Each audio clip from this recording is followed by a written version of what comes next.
هما قال قال رسول الله صلى الله عليه وسلم لن يزال المؤمن في فسحة من دينه ما لم يصب دما حراما رواه البخاري. وانا حديث بخاري ne ruwaito shi yace daga Abdullahi dan Umar radiyallahu anhuma Allah ya yarda da su قال yace قال رسول الله صلى الله عليه وسلم manzala sasuma yace lan yazal almu'minu fi fushatin min dinihi mu'mini ba zai gushe ba yana cikin yalwa a addininsa malan yusid daman haraman matukan bai zudda jini wanda yake na haramun ba. Wato matukar mumini bai kashe wani rai wanda bai da haƙi wanda ba tare da haƙi ba to yana cikin yalwa a addininsa, amma yana kashe wani rai to ya shiga kunci a cikin addininsa, domin akwai narko da ubangiji subhanahu wataala wato ainihin ya masa narko na azaba da yace wa man yaqtul mu'mina muta'ammidan fajaza'uhu jahannamu khalidan fiha wa ghadiba Allahu alayhi wa la'anahu wa adda lahu azaban azima. Dukkan wanda ya kashe mumini da gangan ba tare da kuskure ba kuma ba tare da wani haƙƙi wanda ya cancanci a kashe shi ba to sakamakon sa wutan jahannama ne, kuma Allah ta'ala ya fushi da shi, ya tsine masa, ya tanada masa azaba wanda take wato ainihin mai girma, ya tanada masa azaba wanda take mai girma. So da haka wannan kuncin na cewa ga narkon azaba da yake a kanka na lahira wutar jahannama aka ce zaka dawwama a ciki, sannan fushin ubangiji ta'ala, tsinuwar Allah, ga azaba mai girma, wannan kawai idan mutum ya tina shi ya ishe shi kunci. Sannan bayan nan dukkan wanda ya kisan kai to ko shakka babu akwai kunci a rayuwarsa ma, akwai kunci komin fajircinsa wannan abun sai ya dinga damunsa. Shi yasa da kafin ta'addanci yayi yawa lokacin babu kisan kai sosai, idan mutum ya kisan kai yana da wahala bai kawo kansa ba, idan aka nema aka rasa shi sai jini ya haushi ya zo yana bayani da kansa a samu kafan da za a gane shi ne a zo a kama shi a masa hukunci. To yanzu ma ba wai ba sa shiga kuncin ba, amma tunda suna da yawa ne ba ɗaiɗaiku ba ne shine suka ɗaura ɗamara da yaƙi da mutane. Amma duk da haka kuma duk wanda aikinsa ta'addanci ne, kisan kai ne, yana kashe mumine, ko shakka babu yana cikin kunci wanda ta kuma bai zai gama da duniya lahira abin nan lafiya ba. Dole yau da gobe dai dumunsa sai ya cika, yau da gobe, ko ya mutuwa ta walakanci, ko a kama shi, ko ya shiga wani hali a cikin rayuwarsa wanda a ƙarshe ba zai gama da duniya lafiya ba. Saboda me? Saboda haƙƙin jama'a da ya shiga. Bayan haƙƙin wanda ka kashin akwai haƙƙin iyalansa, akwai haƙƙin ƴaƴansa da matansa da iyayensa da jama'ansa, ka shigar da su kunci da baƙin ciki da ɓacin rai. Ina za ka tafi da wannan haƙƙin? Ta za ka gama da duniya lafiya? Ba za ka gama da duniya lafiya ba. So da haka kuncin rayuwa yana tare da wanda yake kashe mumini. Sannan akwai kunci na addini, shine ba za ka zama mutumin kirki ba, ba za ka zama mutumin kirki ba. Duk mutumin da yake zudda jinin muminai bayan da za a iya zama mutumin kirki. Da za ka same shi yana kiyamun laili ne, ko yana azumin nafila, ko yana zama yana subhanallahi wa bihamdi subhanallahi azim, ko yana astaghfirullah, yana zikiri.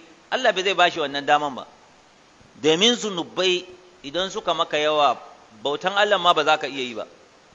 Alfasha in ta maka yawa ba za ka iya ibada ba, saboda ka samu daman kai ibadan ma wannan rahama ce ta ubangiji subhanahu wataala. Idan kana saba masa ina zai maka wannan baiwan, ina zai maka wannan kyautan? Saboda ka shiga kunci addinin ka, kai addinin ka haramun kawai kake son ka aikata, amma ba dai addinin ba. Ba za ka iya aiki da abin da shari'ar musulunci ya zo da shi ba, sai dai ka ƙara dulmiya cikin sabon Allah kawai, kullum kana ƙara dulmiya. Ga kunci na rayuwa, don Allah ka duba yan ta'addan nan, duk wanda aka kama kake ganin sa, mutum yayi watanni bai aski ba, ya kake ganin kansa, ya kake ganin fatan jikinsa, wata nawa bai yi wanka ba, me yake ci? Da ka gan shi ka san yana cikin tashin hankali, dama a rayuwarsa a cikin damuwa yake, yana cikin kunci a rayuwarsa. Haka duk wanda aka kama aikin nafin na wani ko wani abu za ka ga duk cikin kunci ne. Duk wahalan da yake sha da dakon bindigan da yake da kwana a jeji, idan an karbi kuɗin sai a ce nawa aka baka, sai ce 200,000, 150, wani ma 50,000, wani 20,000. Duk wahalan da yake sha da dako da yake na bindiga da shiga tashin hankali da kwana a jeji da rashin kwanciyar hankalin, duka sai kaga ba ni abu bane. In ya karbi miliyan 5 ko 10, in ka ce ina kuɗin suke ba zai iya nuna maka ba. Ina kuɗin suke ya kashe su, ba su da albarka, wani ya karɓe su ya masa wayo, shi dai kawai yana ta'addanci kawai, amma ina jin daɗin rayuwa a ciki.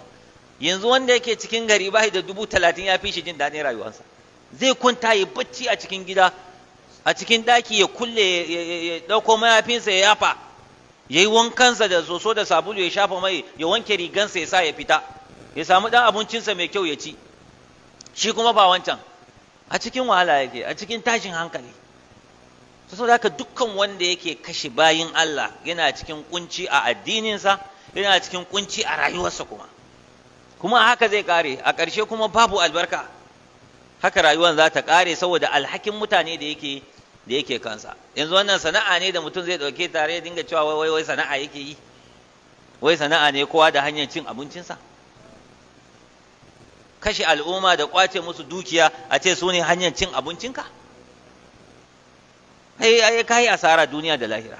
Abinda Allah baya so ka ce shi kake, kuma shine kake son ya azurta ka, ta ya zai azurta ka? Dukiyan da take ta haramun ma, wanda bata kai wannan ba ta kisan kai ba ma, ina za ta yi albarka, ina za ka ji daɗin ta ballantana ka kashe ran mumini, ka kashe bawan Allah musulmi, ka zo ka ce kuma za ka yi arziki ko za ka ji daɗin rayuwar duniya. Ta ya zai yiwu? Allah tsoron ka yake ji ne? Ya haramta abu, in ban da shirka ba abun da ya kai kisan kai laifi, babu ta'addancin da ya wuce kisan kai da kwace dukiyoyin al'umma. To ta ya za a yi a ce mutum yana cikin kwanciyar hankali? Saboda haka duk wanda ya ɗauki wannan shine sana'a, to ya sani cewa kuma yana cikin kunci da tashin hankali a rayuwarsa. Bai zai yi albarka ba, bai zai yi walwala ba, bai zai samu nitsuwa ba, bai zai samu kwanciyar hankali ba. In an je lahira kuma ga azaba guda 4 da suke jiransa: wutar jahannama, abin nan fushin Allah ta'ala, da tsinuwar Allah, da kuma azaba wanda take mai girma. Saboda haka ba ka ci riban duniya ba, ka ci riban lahira ba, kana cikin wahala. Wannan hadisi yana nuna mana yana da wuya, yana da wahala wanda yake kisan kai a masa afuwa, ya samu afuwan Allah, yana da wahala. Me yasa? Galibi don aikin mutum ta'addanci ne, to ƙarshen ta kashe shi za a yana ta'addanci, shikenan ya mutu akan ɗan ta'adda. In ya je lahira me za a tashe shi? Ɗan ta'adda za a tashe shi. Inna ma yub'asul abdu ala ma mata alai, ana tashi mutum akan abin da ya mutu akan sa. Za a tashi mutum akan abin da ya mutu akan sa. To idan ya mutu din yana ta'addanci, yana kashe mutane, Allah ta'ala zai gafarta masa?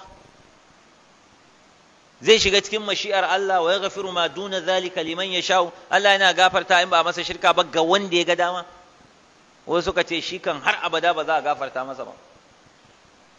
Abdullahi bin Umar ya ce ba za a gafarta masa ba.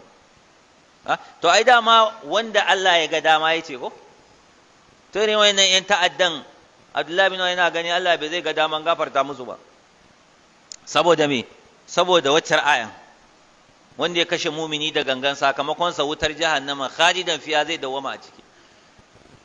Allah ya fushi da shi, ya tsine masa, ya tanda masa azaba mai radadi.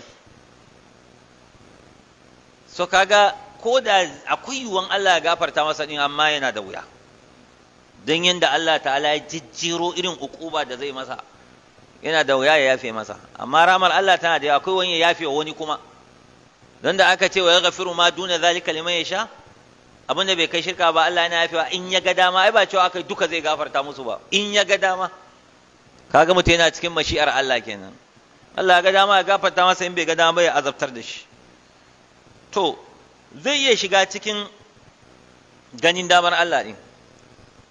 Allah ta'ala in ya ga dama ya gafarta masa din, saboda fadin ubangiji ta'ala: wallazina la yad'una ma Allahi ilahan akhar ولا يقتلون النفس التي حرم الله إلا بالحق ولا يزنون ومن يفعل ذلك يلقى أثاما يضاعف له العذاب يوم القيامة ويخلد فيه مهانا إلا من تاب وآمن وعمل عملا صالحا فأولئك يبدل الله سيئاتهم حسنات وكان الله غفورا رحيما. سكن سورة الفرقان. وبنجي تعالى يتي مؤمني باين الله نغري عباد الرحمن كنا، su kan ba sa bauta wani in ba Allah ba, kuma ba sa kisan kai, ba sa zina, ba sa kisan kan ran da Allah ya haramta a kashe shi, kuma ba sa zina. Duk wanda ya haka yayi babban laifi kuma za a ninninka masa azaba ranar alkiyama. Allah ta'ala ce sai dai wanda ya tuba ya imani ya aiki na gari, to wayannan Allah ta'ala yana canja musu munanan ayyukansu su zama kyawawa. Allah mai gafara ne mai jinƙai. So in Allah ya ga dama zai iya gafarta masa, amma yana da wuya. Wannan kamar mutumin da yake cin haramun ne, wanda manzo sama ya bada labari yace fa anna yustajabu lahu, ta ya za a amsa masa? Mana yana da wuya a amsa masa saboda yana cin haramun. Duk ko sharuɗan addu'a duk ya cika su, amma cin haramun zai hana a amsa masa addu'a. Zai yi wa amsa masa wani lokacin don a masa talalan, ta shi ma wannan haka. Saboda haka duk abin da za ka yi a addininka,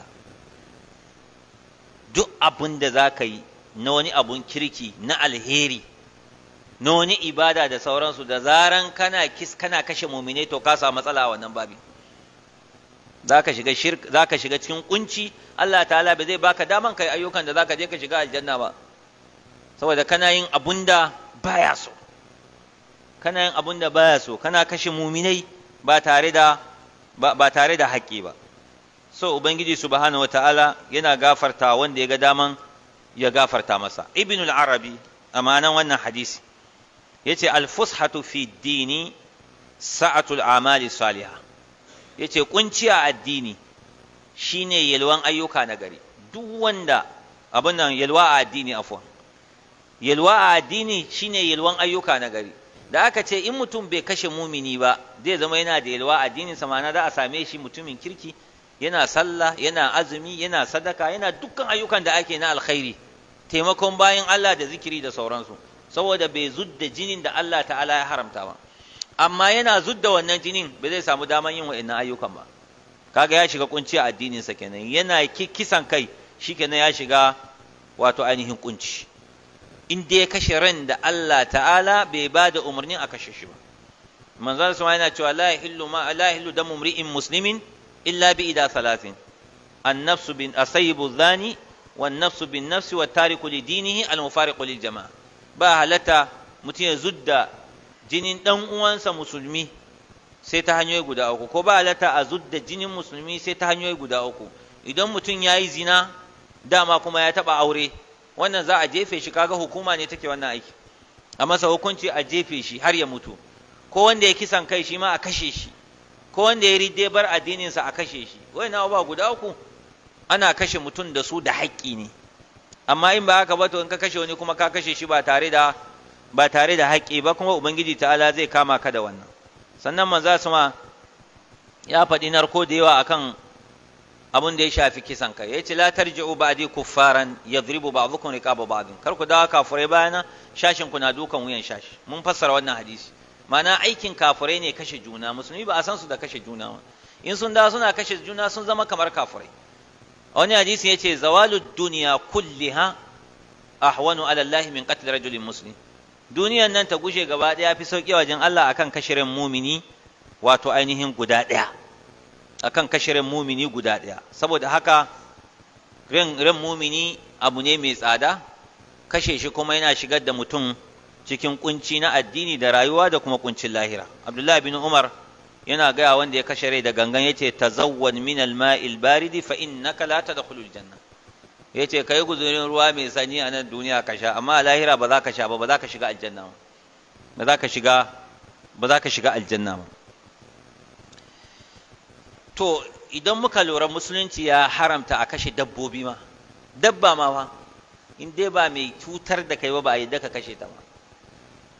Yanzu wani ya kashe kyanwa da yunwa ya zama sababin shigan sautar jahannama, kamar yadda manzo sama ya ce dakalat imra'atun an-nar fi hirratin habasatha la hiya ad'amatha wala arsalaha ta'khudhu min khashash al-ard hatta matat hazala.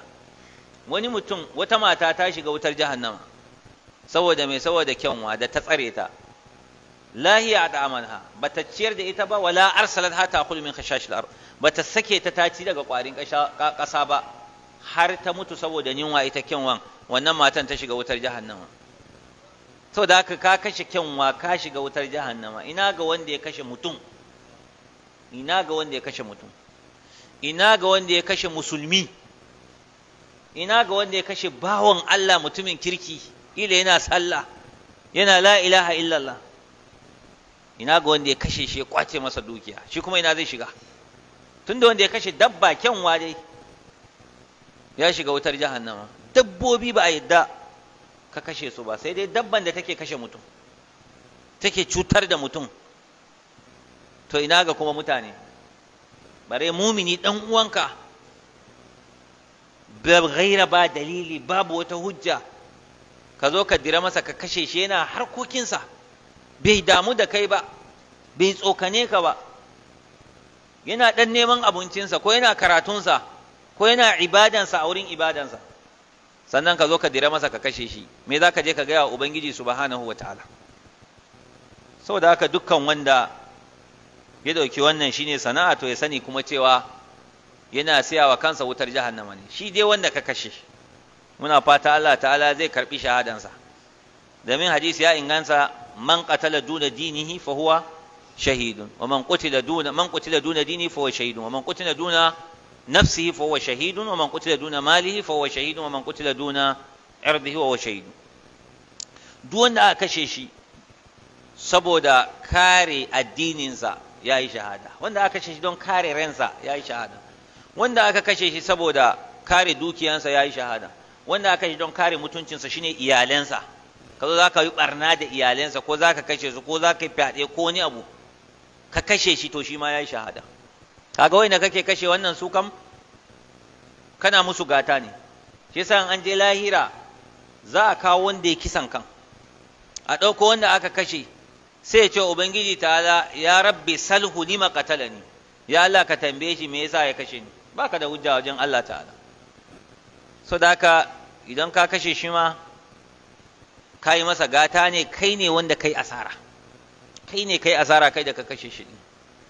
Kuma wannan haƙƙin yana nan yana binka, yana nan yana binka.